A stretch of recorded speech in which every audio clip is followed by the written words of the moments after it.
Bonsoir tout le monde. Je vais profiter de ces moments de repos pour faire une récapitulation, une comparaison entre l'œuvre qu'on vient d'assurer, c'est-à-dire le conte philosophique de Voltaire, et le nouveau roman de la littérature maghrébine.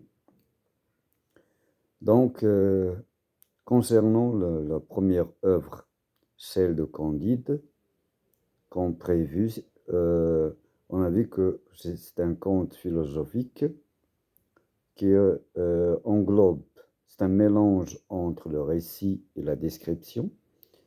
C'est un récit qui retrace les aventures de Candide tout le long du roman, avec des péripéties, avec des personnages qui sont des personnages de papier imaginaires, avec des noms un peu bizarres, mais ceci n'est pas la question qui se pose, mais euh, on se pose la question suivante: est-ce que Voltaire, en étant un philosophe, a bien réussi dans euh, son écriture, dans son message, sa visée didactique, satirique, ironique?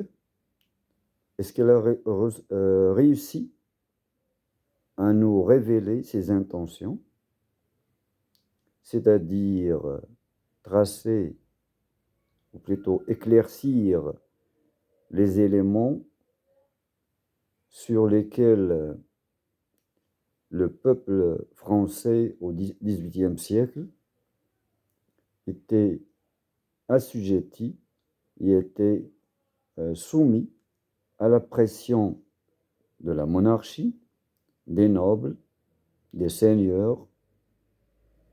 Est-ce que le philosophe qu'il était a bien su gérer les fils conducteurs du roman, c'est-à-dire le récit dès l'incipit jusqu'au dénouement final, là où Candide s'est marié avec sa bien-aimée, malgré l'âge, malgré les difficultés qu'il a eues, malgré tous les obstacles, malgré que la beauté de sa bien-aimée n'est plus remise en question. Donc, vers la fin, c'est un dénouement heureux, comme on sait davantage sur les contes qu'on a eu l'occasion d'écouter à travers les gens de la famille, les tantes et les grands-parents. Donc, nous avons vu ensemble avec les élèves tous les marques du récit, à savoir euh, le temps, les lieux, les événements, les péripéties, le nœud, le dénouement, les forces perturbatrices, les forces rééquilibrantes. Donc, en tant que professeur, en tant que lecteur, je ne dirais pas averti, mais euh, en toute modestie, j'ai vu que euh, l'œuvre de Candide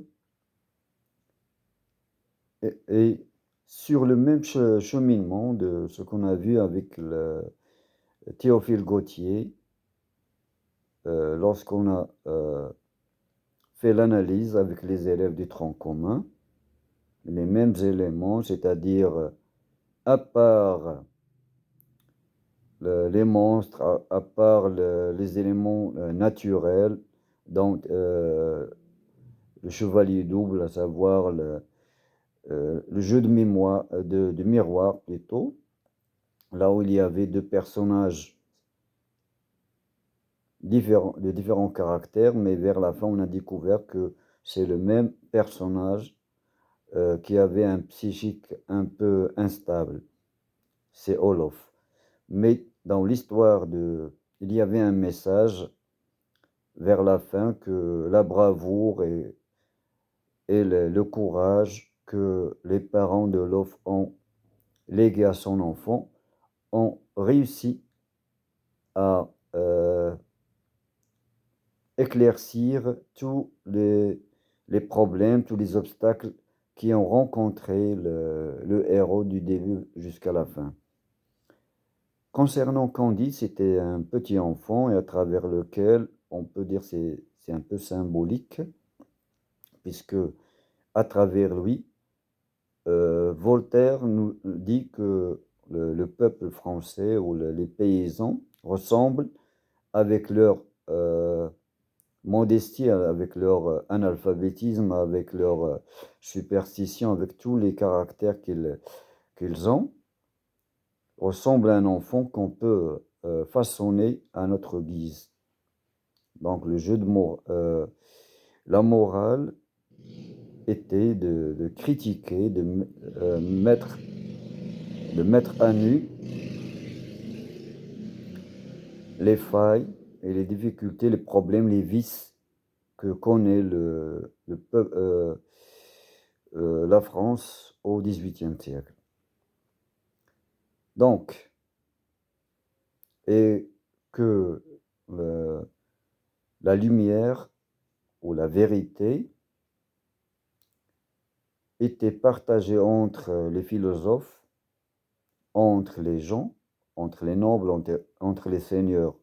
Et vers la fin du conte, la lumière qui a jailli, qui a dissipé l'obscurantisme de la religion vis-à-vis des gens, en quelque sorte, c'est la philosophie qui a gagné son défi, malgré les sacrifices et les bains de sang qu'a connu la France dans cette période-là. Donc, pour ne pas trop s'attarder sur le roman Candide, plutôt le conte philosophique, je vais directement parler des romans de la littérature maghrébine, à savoir Il était une fois un vieux couple heureux.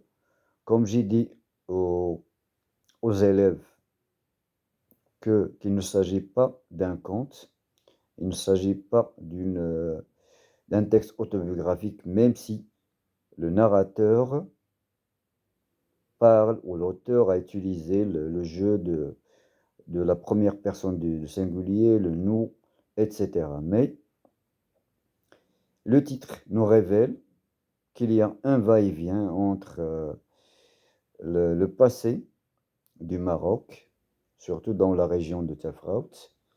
Il y avait ce qu'on appelle une certaine nostalgie que le narrateur Bouchaïb, qui ressemble en quelque sorte à l'itinéraire de l'auteur lui-même, Mohamed Khaireddine, qui est originaire de la région de Tafraout et qui a vécu les mêmes difficultés, à savoir les problèmes de transport, le manque d'infrastructures, la situation de la femme et le fait que la région a été marginalisée et que la majorité des gens, pour subsister ou pour assurer leur avenir, étaient obligés de quitter le village natal vers d'autres cieux, à savoir soit vers le nord, vers l'Europe, soit vers le Casablanca ou vers les autres régions économiques,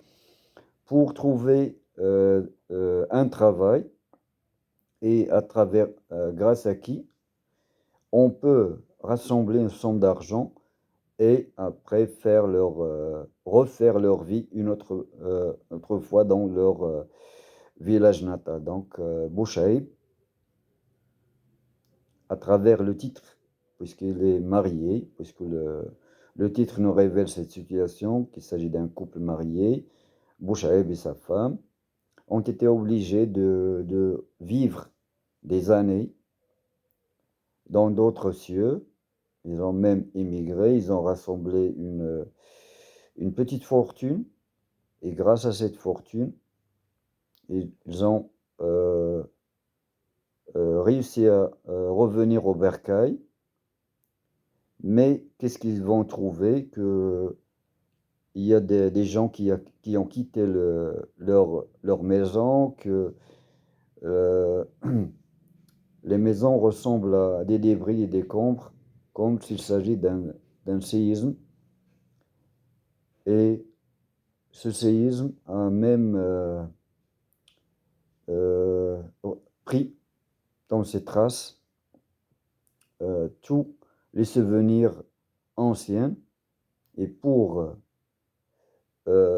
refaire la vie d'une autre manière, c'est-à-dire bâtir un foyer et retrouver des gens nouveaux, c'est un peu difficile.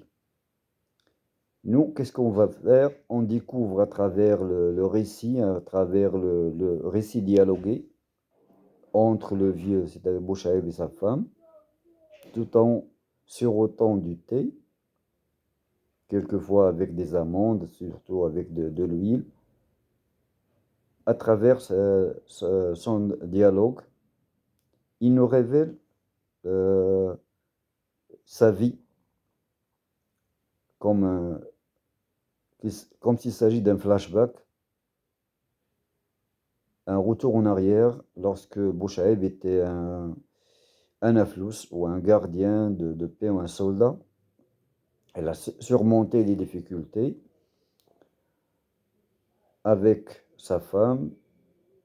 Elle était même capturée, elle était blessée, donc elle a travaillé plusieurs métiers. Il était écrivain, poète. Euh, il écrit en amazigh. Dans ses écrits, l'écrit de Mohamed Khaireddine, on va trouver quelques mots du dialecte berbère. Amazigh, c'est à travers ces écrits-là, il nous lance deux choses. La première chose, c'est le fait de préserver le patrimoine berbère, en plus de montrer un peu